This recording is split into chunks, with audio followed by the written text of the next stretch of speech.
El trabajo en general va a estar enmarcado dentro del contexto de transporte cuántico, tal como dijo Gustavo, y vamos a estar concentrados en eso. Yo quiero hacer mención a dos puntos.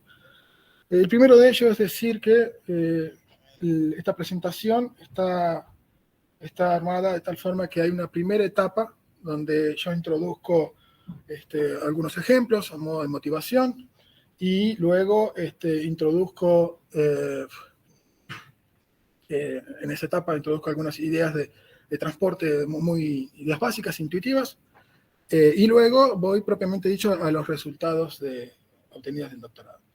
Y otro punto que quiero mencionar es que en esta presentación no están completamente todos los trabajos obtenidos durante el doctorado, simplemente voy a exponer dos de ellos y nada más.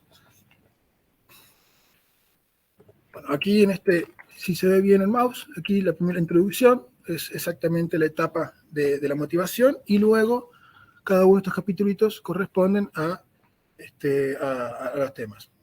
Simplemente como para mencionar, si en algún momento dado alguien tiene alguna pregunta con respecto a los otros capítulos, hay un par de filminas en modo de apéndice. Comencemos. Para introducir, voy a introducir un par de ejemplos. Estos son todos ejemplos experimentales, donde aquí podemos ver en esta imagen, un dato, yo estoy usando el mouse y no un puntero porque uno de los tribunales se encuentra en Meet y para que pueda ver dónde señalo, si hubiera sido con un láser no lo vería nunca. Es una imagen SEM de un nanopilar. Aquí pueden ver que en esta configuración la S source es la fuente, D es el sumidero y donde se encuentra la I corresponde al nanopilar. Aquí abajo podemos ver un esquema de lo que es el nanopilar. Uno puede ver que en realidad este tipo son estructuras nanoscópicas donde, donde si uno aparta ese nanopilar, aparte de su posición de equilibrio, van a existir fuerzas que lo van a restituir a su posición original y ese movimiento va a ser responsable de una oscilación, va a resultar en un movimiento oscilatorio. Aquí en esta imagen C podemos ver que uno tiene aquí un esquema que hicieron en este trabajo. Es la fuente, aquí tenemos el sumidero y SLI corresponde al nanopilar, donde está haciendo inferencia de que existe por efecto túnel, uno puede pasar partículas de este nanopilar hacia el sumidero, que es drain, y en este aspecto aquí no pasa nada. Y aquí están poniendo, si ustedes ven, algunos pequeños eje de coordenadas para mostrar el movimiento. En esta otra figura corresponde a un nanopilar doble, donde es otro trabajo, donde ustedes pueden ver aquí que estas personas intentan describir teóricamente este nanopilar doble y lo modelan mediante acoples, en este caso armónicos. En este grafiquito de aquí abajo, muy bonito, muestran lo que yo mencioné hace un rato de las fuerzas que al apartarlo de su posición vuelven a restituirse a la posición original. Y aquí, este es un hermoso esquema donde se muestra cómo desde el sumidero, el source, va en un movimiento coordinado entre los nanopilares, pasan de una carga de un nanopilar hacia el otro y luego hacia el drain. Aquí me interesa observar que en estas configuraciones que muestran los autores están pensando que existe una diferencia de potencial. Más o menos el objeto, aquí si bien se muestra una diferencia de ocupación, pero podemos pensar que hay una diferencia potencial. Me interesa mucho hablar un poquito más de este tipo de problemas porque yo después voy a intentar, mediante un modelito teórico, intentar modelar el movimiento de un nanopilar. En realidad, de las corrientes que se superponen un nanopilar. Entonces, hay que tener en cuenta. Ahora bien, otro tipo de ejemplo es la bomba cuántica. Este es un trabajo en el cual, muy viejo, en 1992, donde no pusieron ninguna imagen SEM, simplemente pusieron un diagrama ellos que es cíclico, donde arriba yo puse un esquema de funcionamiento, donde ustedes tienen que pensar que tenemos dos reservorios, donde cada uno de los reservorios tiene el mismo potencial químico y además también tiene la misma temperatura, tiene la misma ocupación, pero en un sistemita de dos niveles uno puede hacerlos variar, supongamos una variable, un grado de libertad, vamos a introducir el concepto de un grado de libertad clásico, uno puede controlar este tipo de niveles, logrando llevar cargas desde un reservorio hacia el otro, estando ambos con la misma ocupación. Y en este otro trabajo también experimental, esta es una imagen TEM, y esta es una imagen SEM que está coloreada, corresponde a dos, pueden observar acá que tengo dos reservorios, este es un esquema que hacen los autores, donde en el medio modelan este problema como un punto cuántico, donde si uno ven, cada uno de los reservorios tienen distintas temperaturas y la responsable de que exista una transferencia de cargas, en este caso de partículas, se debe a una diferencia de temperatura. Esto lo vamos a denominar máquinas térmicas. Y otro ejemplito muy, muy interesante son los motores moleculares. A diferencia de los casos anteriores, en el cual uno tenía las puntas, aquí esta configuración experimental va a estar constituida por una punta STM y un sustrato. Y sobre el sustrato se deposita una molécula. Estos son todos trabajos experimentales, ¿no? Esta molécula es un sulfuro conectado a dos moléculas más, suelen determinar lo que es un metilo y un butilo, donde al pasar corrientes, esta molécula va rotando en grados de 60, en rotación en 60 grados. Este trabajito, algo interesante, lo intentamos modelar junto con Fede Rivetto, Raúl y Hernán, usando fuerzas inducidas por corriente. Intentando con un objetivo de intentar, al menos cualitativamente, reproducir el experimento. Este otro es otro trabajito de un acetileno, igual que el anterior, donde se tiene una punta CTM, hace pasar corriente sobre un sustrato, el sustrato aquí no es tan simple, y acá acostado sí podemos ver algunas imágenes SEM. Una aclaración antes de continuar, estos autores lo que explican sus trabajos pensándolo como motores brownianos. Sin embargo, también son objeto de mi interés, de nuestro interés, porque en particular intentamos reproducir este tipo de sistema. En particular, usamos los datos de este autor. Y por último, como ejemplo, el nanoauto. Esto es muy interesante. Es una molécula gigante donde estas pequeñas ramas aquí representarían las ruedas, y es la misma configuración anterior donde uno tiene la punta STM sobre un sustrato y hacerle pasar corriente, este objeto se mueve. Aquí vemos imágenes SEMS, y a mí lo que más me interesa decir es que, si ustedes prestan atención, entre medio de las imágenes SEM hay como un movimiento, bueno, un movimiento parece al azar, aleatorio. Con ese tipo de movimientos, nosotros vamos a estar interesados en describirlo como un proceso estocástico, usando una dinámica estocástica. Bueno, con todos estos ejemplitos que yo les puse, a mí me interesa, lo que yo voy a hacer a continuación es dar un poco del contexto del marco teórico, donde ustedes pudieron ver que los sistemas están constituidos por reservorios y un sistema local. Por ejemplo, el nanopilar está a dos puntas, las puntas corresponderían a los reservorios, y el nanopilar el sistema local. Y en el caso de los motores moleculares, podemos pensar que la punta STM y el sustrato cumplen el rol de los reservorios y la molécula como el sistema local.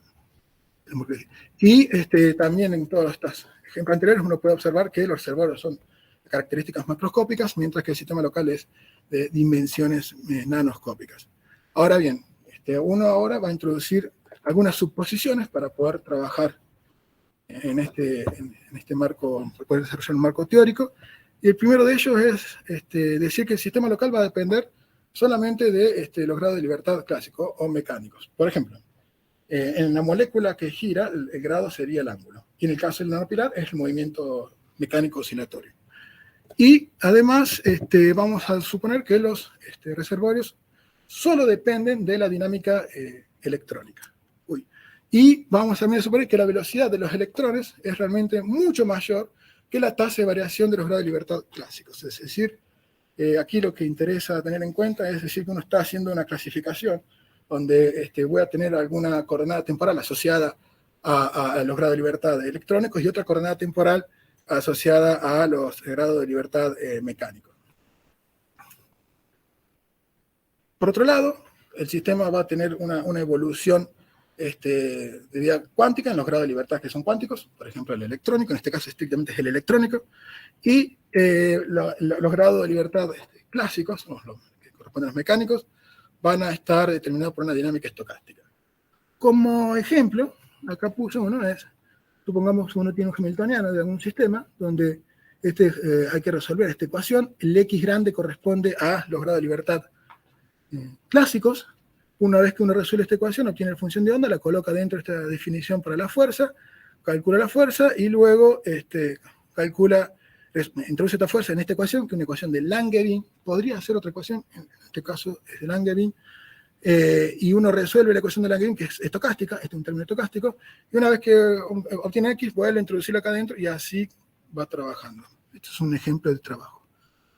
Ahora bien, para tener alguna noción mínima de qué estamos pensando cuando hablamos de transporte, voy a introducir un modelo mínimo, un modelo pequeño, un modelo muy simple, constituido de dos reservorios y una muestra. La muestra en este caso es lo que uno dice el sistema local. Supongamos, vamos a pararnos sobre el reservorio L, entonces uno puede ver que la corriente sobre el reservorio L, la saliente, va a tener una dependencia con el coeficiente de transmisión, el que sería de izquierda a derecha, va a depender de las velocidades de los portadores y de la ocupación del reservorio. Donde la ocupación, como estoy pensando en electrones, esto es la distribución de Fermi y Dirac, y aquí tengo la densidad de estados. Ahora bien, la corriente total va a estar constituida por la suma de estos dos términos, y la densidad de estados podemos observar que se puede expresar como la inversa de la velocidad de los portadores. Introduciendo estos términos y además suponiendo que el coeficiente de transmisión de izquierda a derecha es igual que el de derecha a izquierda, uno llega a una fórmula muy conocida propiamente de transporte. Esto no siempre es cierto, porque si hay presencia de campos magnéticos, el coeficiente de transmisión de derecha a izquierda no tiene que ser igual de izquierda a derecha, y simplemente queda la suma. Con estas ideas de transporte, uno se puede querer introducir en el concepto de ideas básicas de fuerzas inducidas por corriente. Pensemos, este es un trabajito de Lucas Fernández, en el cual, que es un ex miembro del grupo, que aún se sigue trabajando, Raúl. Aquí vemos un pequeño esquemita donde un cable donde sale una corriente, esta corriente interactúa con este disco que tiene una distribución inhomogénea de impurezas para que genera un campo, pero yo me voy a concentrar en este otro, aquí está, que son dos reservorios, pensemos que tengo dos reservorios, un nanotubo interior y por fuera un nanotubo exterior.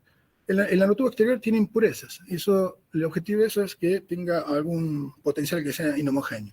Entonces, si el nanotubo interior, supongamos que es homogéneo, y el nanotubo exterior se puede mover libremente y usar el interior como guía, uno sabe por anterior que si los reservorios tienen una diferencia de ocupación, va a haber partículas que van a querer atravesar este sistema. Pero al encontrarse con el potencial, o sea, el potencial inhomogéneo construido por este nanotubo exterior, algunas partículas van a ser transmitidas y otras van a ser reflejadas.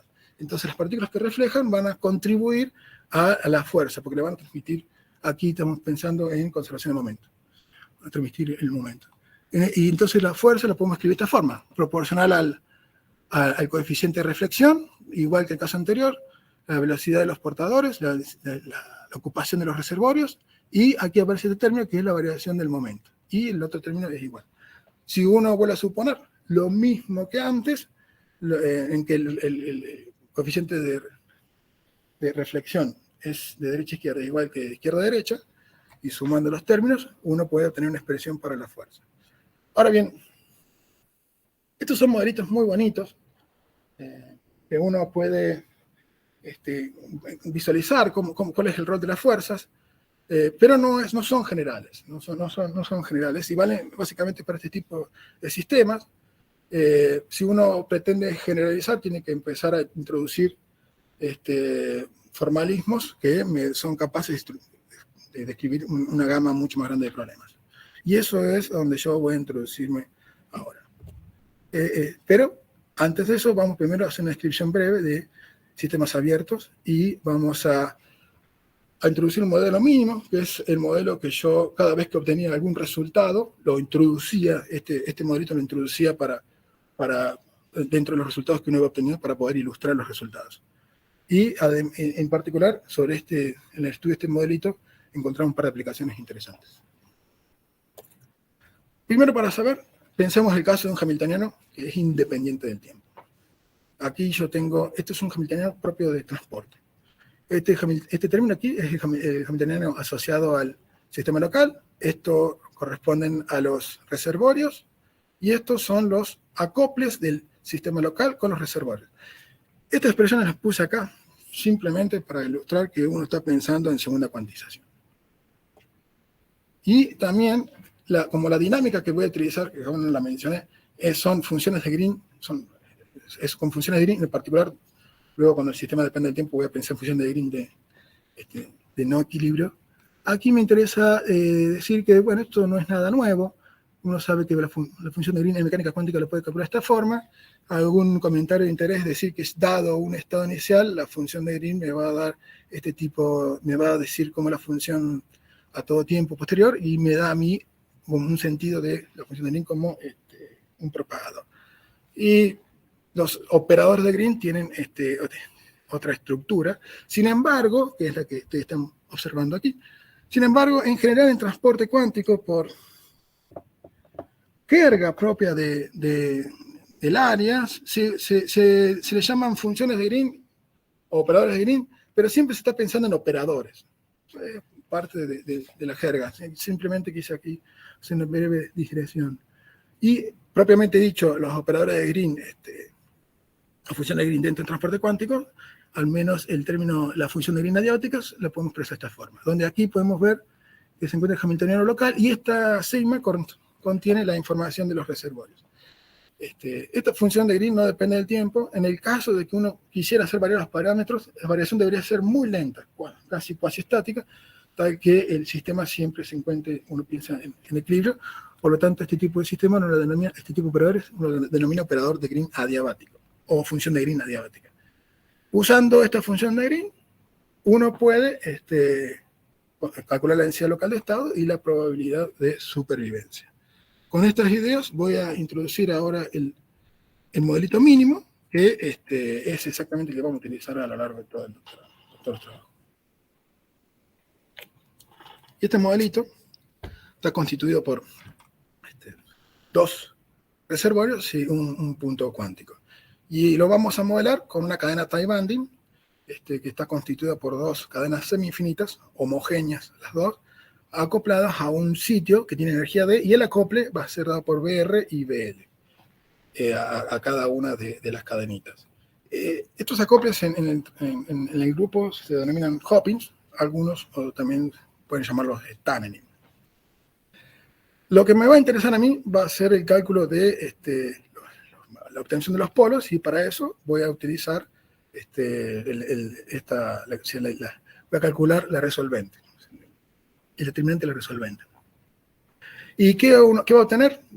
¿Cómo van a ser los polos? Bueno, para este problema en particular, los polos me van a determinar distintos estados, donde estos estados pueden ser, lo que uno obtiene sobre este modelito, pueden ser resonantes, pueden ser localizados y virtuales. Los resonantes van a tener una componente imaginaria distinta de cero, mientras que los estados localizados y virtuales tienen parte imaginaria igual a cero. Aquí un comentario. Este sistemita tiene una banda de energía, y por fuera de la banda, aquí yo estoy lavando diciendo que es más menos 2, por las unidades que he utilizado. Por eso estoy pensando que estos polos se van a encontrar siempre fuera de la banda. Esta desigualdad significa eso. Aquí al lado, esto es lo más interesante, es el grafiquito de los polos en el A, y tomando algún polo asociado a algún estado, uno calcula el caso del estado resonante, el estado virtual y localizado. En esta gráfica, el eje horizontal es la energía de sitio de D, está normalizado, y estos son los polos. En esta curva, aquí recta, que es color rojo, es la componente real de los polos, y la curva azul es la componente imaginaria. Podemos ver que dentro de este intervalo esto van a corresponder a polos resonantes. Mientras que ustedes ven aquí dos ramitas, una rama va a corresponder a estados localizados y la otra a estados virtuales. Aquí, para hacer una breve mención, el estado virtual podemos observar que aquí debería estar el polo, la parte real en realidad, y no vemos nada. Mientras que aquí está la densidad local de estados sobre energía de sitio D, y los ejes horizontales es la energía D. En este caso no vemos nada, y en este caso sí podemos observar estados disponibles. Eso significa que los estados localizados representan estados físicos, mientras el estado virtual no. Y concentrándonos en los estados resonantes, aquí me he parado muy cerca del centro de la banda, donde podemos ver que esta curva se parece a una lorentziana, y esta región puede ser descrita, que es la probabilidad de permanencia, estos tres gráficos de la probabilidad de permanencia. Esta región se puede explicar mediante la Fermi-Golden Rule. Este es modelito mínimo, que insisto, ya que uno tiene un estudio relativamente completo sobre la dinámica, lo vamos a aplicar a un sistema de complejos colisionales. ¿Qué voy a pensar que es un complejo colisional? Pensemos que tengo dos partículas que la interacción está dada por un potencial que solamente depende de la distancia entre ambas, es decir, un potencial central. Pensemos aquí que las partículas están alejadas y se están acercando, luego va a existir una interacción entre las partículas y luego se van a alejar. Cuando pensemos complejos colisionales estamos pensando sistemas de este tipo. Y este tipo de sistema, como dije yo, como depende de la distancia, podemos modelarlo con herramientas de cuántica 1, ¿no? O cuántica 2, depende del docente. Donde pensemos que uno tiene un sistema en 3 dimensiones, 2 partículas, y podemos reducirlo a una ecuación diferencial de una sola dimensión. Aquí el R es la distancia, y hay un par de... esto se puede escribir de esta forma, voy a decir eso. Esto es el potencial efectivo, que es el que se encuentra aquí abajo. Entonces, pensando en la ecuación de autovalores, si uno pone este Hamiltoniano calcula autovalores y sobre este Hamiltoniano aplica un método de diferencia finita, obtiene un sistema de ecuaciones bastante grande. Aquí están todos los términos. Y a este sistema, si uno supone que el potencial central decae a cero lo suficientemente rápido, uno puede mapear este tipo de ecuaciones a una cadenita tie binding de esta forma. Y si ustedes prestan atención, esta cadenita este tipo de problema es exactamente el mismo sistema que yo estaba pensando antes, solo que acá tengo una sola cadena semi-infinita, pero la dinámica es la misma, el estudio es el mismo. Entonces, aquí lo interesante es decir que aquí no hay nada nuevo, ¿no? No hay nada nuevo, y en la otra dinámica son resultados que tampoco son propios, pero hemos encontrado un camino para estudiar sistemas que son complejos colisionales mediante herramientas propias que uno utiliza dentro del grupo y en transporte cuántico. Yo voy a estar considerando potenciales efectivos, fíjense, un potencial efectivo, que tengan este perfil. O sea, voy a estar pensando en que el potencial tiene un pozo, aquí encontré un pozo, y si existen estados, en este caso ligados, que nosotros los vamos a llamar estados localizados, se van a encontrar en esta región, pero si uno quiere tomar partículas aquí hice un dibujito pensando que tiene una partícula que está muy alejada y se va acercando hacia el potencial, y esta partícula debe tener una energía que esté por debajo del 1 máximo, es esta línea. La partícula se va a acercar y se va a encontrar con una barrera de potencial. Esa barrera de potencial, la partícula puede, por efecto túnel, atravesarla y luego pasar a lo que pase aquí adentro y luego saldrá de nuevo. Si existe acá también hay que buscarlo, ¿no? Si existe algún estado resonante, tiene que estar dentro de este intervalo. Y si existe un estado resonante, en esta configuración vamos a decir que corresponden a los estados metaestables. Una forma de calcular los tiempos es usando la Fermi-Golden Rule. En particular, nosotros utilizamos el potencial de Morse. También en la tesis aparece en trabajo con de Lennard-Jones, pero voy a mencionar de Morse, que es lo que más me interesa, porque tengo algún resultado experimental. Y vamos a querer modelar este complejo colisional, que es un yodo con un helio. Recordemos que el potencial efectivo depende del L, este es el eje X, ¿no? El R de la distancia. Recordemos que el L, que es el número cuántico asociado al momento angular, en este caso es orbital, donde ustedes pueden ver que para L igual a 0, el perfil que tiene el potencial de Lagrange-Jones, el efectivo, es esta curva que se encuentra aquí abajo, ¿no? Y en este caso no hay ninguna barrera, así que es imposible que exista un estado metaestable. En la curva esta que se encuentra acá arriba, correspondería a L igual a 10, y en esa situación, si una partícula incide, como en esta configuración, incide desde aquí, uno lo que va a ver es que la partícula choca con casi una pared y regresa, y solamente para L igual a 6, uno puede esto es muy casi imperceptible, por eso hice este dibujo grande, que hay una pequeña barrera. Acá sí hay una pequeña barrera y también un pequeño pozo. Y este estado sí me va, para este valor sí voy a encontrar un estado resonante. Aquí abajo, en esta figura de aquí abajo, el eje X son los Ls, los momentos angulares, y el eje vertical corresponde a la parte real de los polos.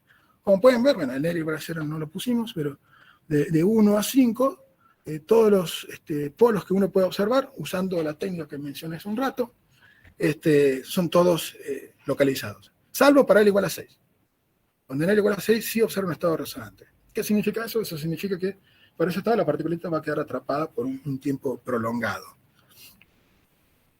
Y para ilustrar un poquito mejor este tipo de configuración, aquí aparecen un par de mapitas que me determinan la evolución del sistema. El eje X es la distancia R, el eje vertical, yo digo X, el eje horizontal, el eje vertical es el tiempo, y cada punto corresponde a una probabilidad de encontrarla en ese punto.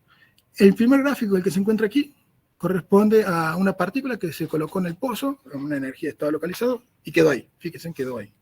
Es para el L igual a 0.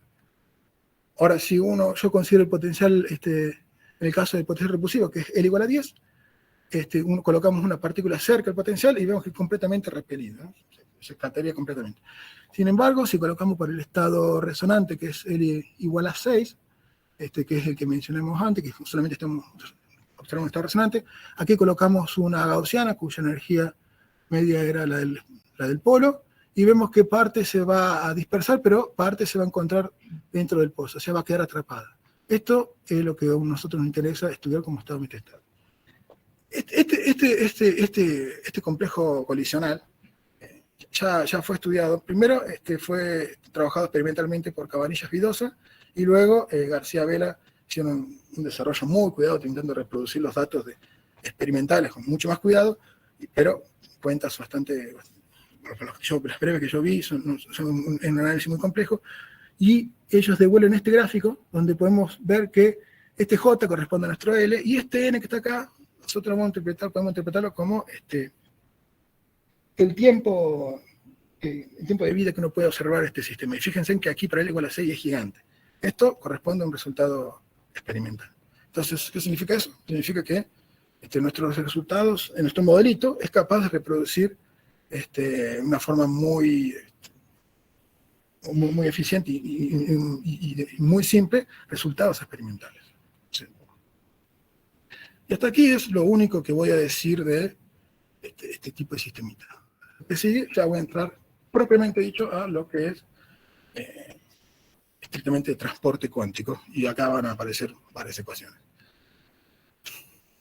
Primero vamos a comenzar con corrientes de carga, energía de calor, y luego vamos a seguir con el resto. Lo primero que quiero decir es, ahora ya el hamiltoniano depende del tiempo, ¿no? Donde la dependencia temporal solamente se va a encontrar en el sistema local. Y esa dependencia temporal solamente va a depender de estas variables X, que son las variables, los grados de libertad clásicos, las variables mecánicas también. Y lo que sí me interesa decir acá es que estas variables pueden ser tantas cuantas uno requiera dentro de mi sistema, pero como yo a continuación voy a realizar distintas expansiones en serie, vamos a decir que los términos que tengan de las variables, las variables mecánicas, los de libertad clásicos, tengan alguna depende de la derivada primera, diremos que estos términos son de primer orden. Y los términos que tengan derivadas segundas o derivadas primeras cruzadas, diremos que corresponden a los términos de segundo orden. Esto es importante porque a continuación yo voy a realizar un montón de expansiones y cuando diga término de primer orden voy a estar pensando en estas cosas. Como dato, si yo pensara que es un nanopilar, por ejemplo, que es un movimiento oscilatorio, depende de una omega t, estos términos van a ser proporcionales a omega, y estos términos que están acá, bueno, este término van a ser proporcionales a omega y esto a omega cuadrado.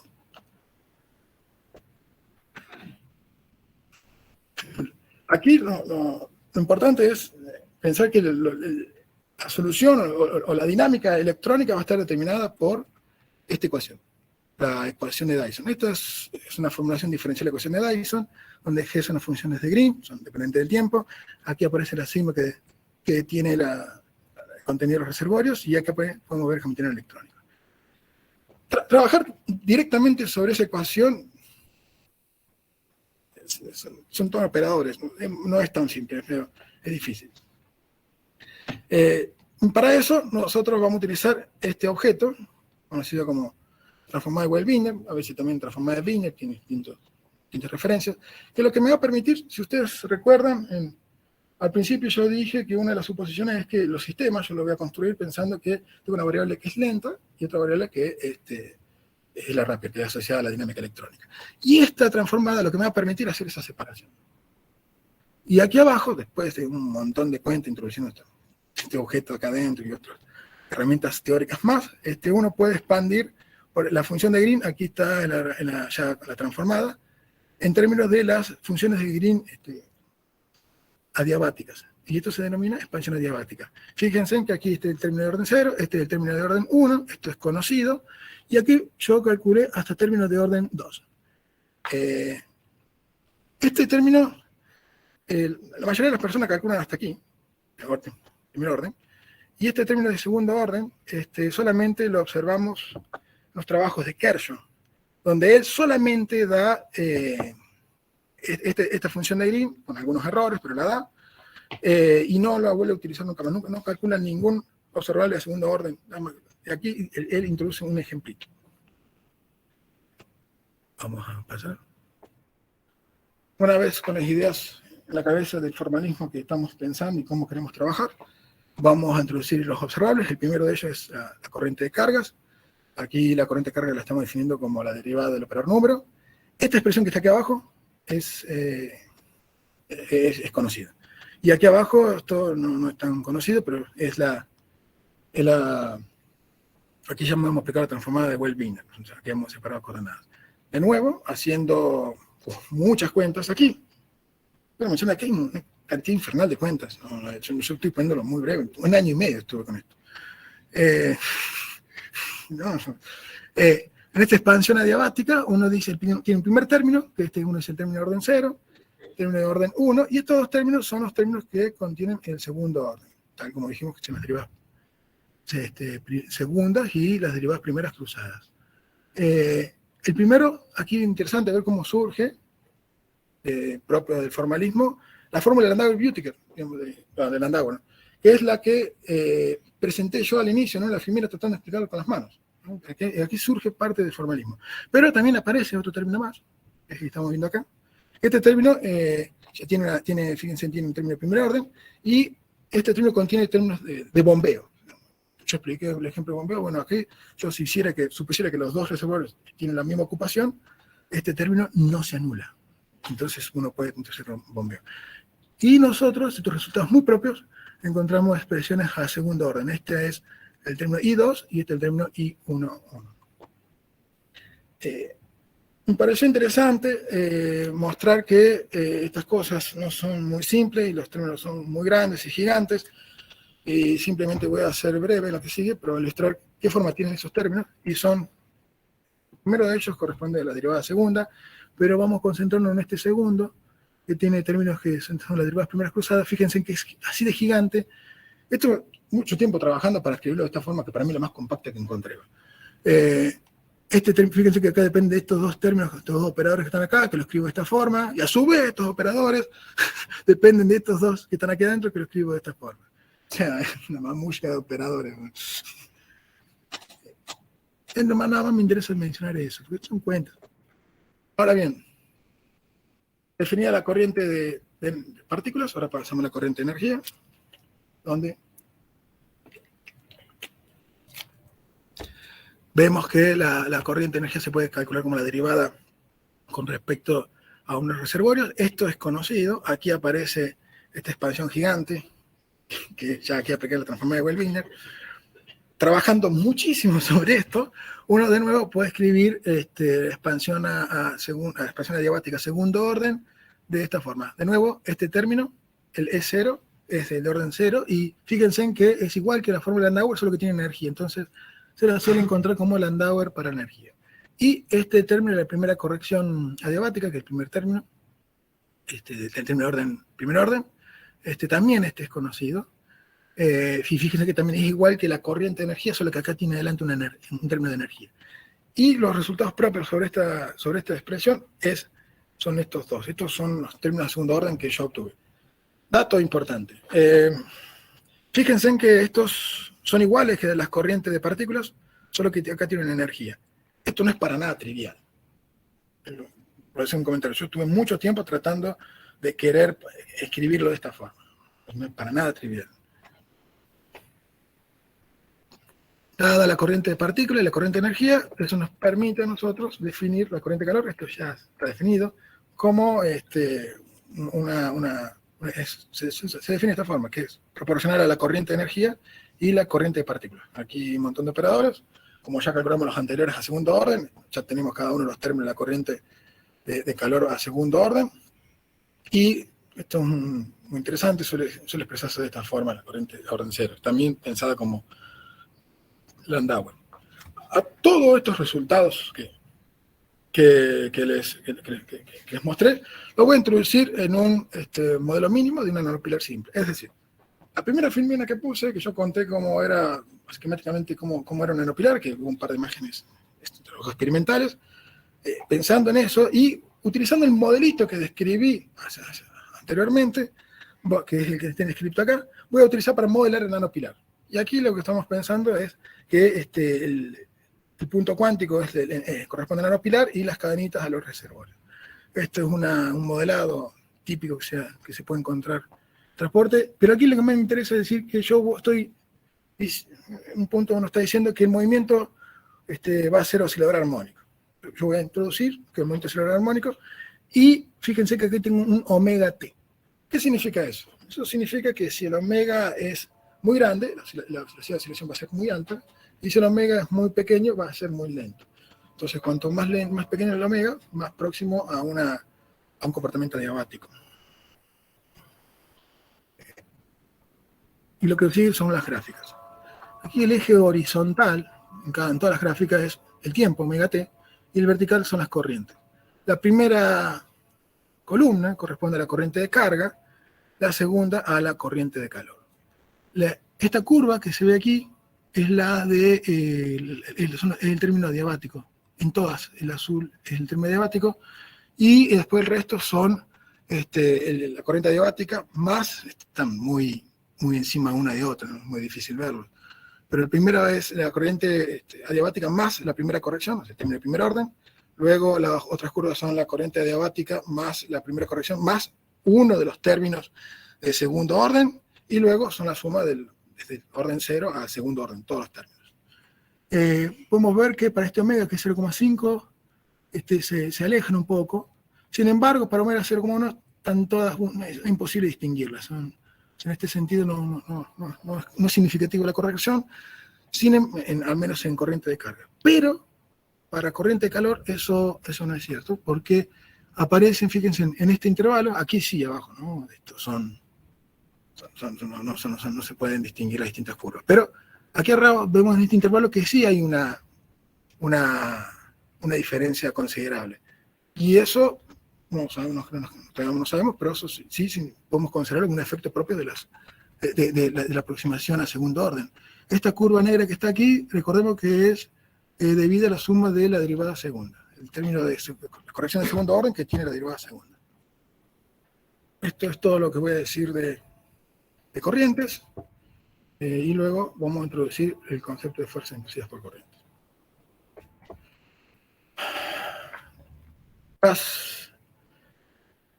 Tal como yo expliqué en las primeras filminas, que uno tiene una descripción, aquí lo que vamos a hacer es, esta es la ecuación de Langevin, más general posible. Estas M son las masas asociadas a estas coordenadas mecánicas. Esto es una ecuación estocástica. Este U que ven aquí es clásico y este F son las fuerzas inducidas por corriente. Esto es un término estocástico. Esta fuerza se puede escribir como el valor de expectación de la derivada de hamiltoniano con respecto a alguna de las coordenadas mecánicas y es igual a el valor de expectación igual a esta expresión, donde aplicando la transformada de nuevo, haciendo esa separación temporal, uno obtiene esta expresión. Ahora bien, de nuevo, haciendo expansión a segundo orden, uno obtiene la fuerza F, que es la diabática. Este gamma que está acá se interpreta como el coeficiente de rozamiento. Y estos dos términos que están aquí, este término y este término, son los términos nuevos. Estos son conocidos, estos son nuevos.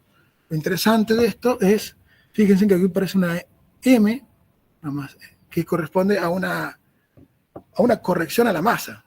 Esto es un término interesante porque introduce correcciones al movimiento que corresponde a corrección de la masa debido a la fuerza. Si uno introduce esta expresión dentro de la ecuación de Langevin, uno puede obtener una expresión equivalente de esta forma, donde aquí sí queda claro que tengo una corrección a la masa. Un dato de color es este tensor que está aquí no es necesariamente simétrico. Para ser simétrico lo escribo de esta forma y sí puedo introducirlo adentro. Para tener esa expresión así. Dadas las fuerzas, nos interesa estudiar las correlaciones de los términos estocásticos. Esto es una expresión también conocida, pero si ustedes prestan atención, fíjense que no depende de distintos tiempos y son muy distintas coordenadas. En general en transporte nos interesa las correlaciones locales, es esta expresión que está aquí. Ponerse a escribir una expresión general a correlaciones locales no lo vi en ninguna parte y también fue muy tedioso. Aquí puse una cosa gigante y queda ahí nomás, ¿no? Más que eso. El término si uno luego aplica una expansión a primer orden de las correlaciones, el término de orden cero es muy conocido, al menos de esta forma, mientras que el término de primer orden lo obtuvimos nosotros y es un resultado propio y nos da este resultado. Hasta aquí yo quiero decir que prácticamente todas estas expresiones no hice ningún tipo de aproximación, son muy generales. En general, cualquier sistema que uno tenga los puede introducir y calcular cuáles son las correcciones de segundo orden. Y costó un montón, ¿no?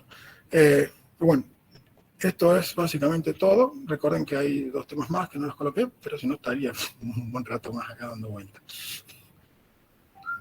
Y como conclusiones, lo que resta decir es que bueno, desarrollamos un método muy interesante, que nos permite calcular estados resonantes, un montón de sistemas. En particular nosotros lo aplicamos a complejos colisionales y además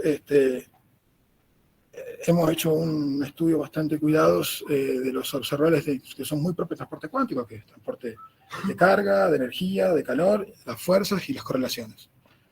Y todos a segundo orden. Y quedan un montón de temas pendientes debido a lo general y a los resultados que uno obtuvo, que es, por ejemplo, cómo se relacionan entre sí distintos términos de segundo orden, o, por ejemplo, qué significado físico tienen o qué cosas nuevas pueden aparecer, como, por ejemplo, en la corriente de calor, que aparece una diferencia y eso hay que trabajar y averiguarlo. Y preguntas como esa masa que aparece, que es la corrección de la masa, ¿es definida positiva? ¿No lo es? ¿Siempre lo es? Y también, bueno, algunas preguntas de interés sobre complejos colisionales. Que basta. Bueno, muchas gracias.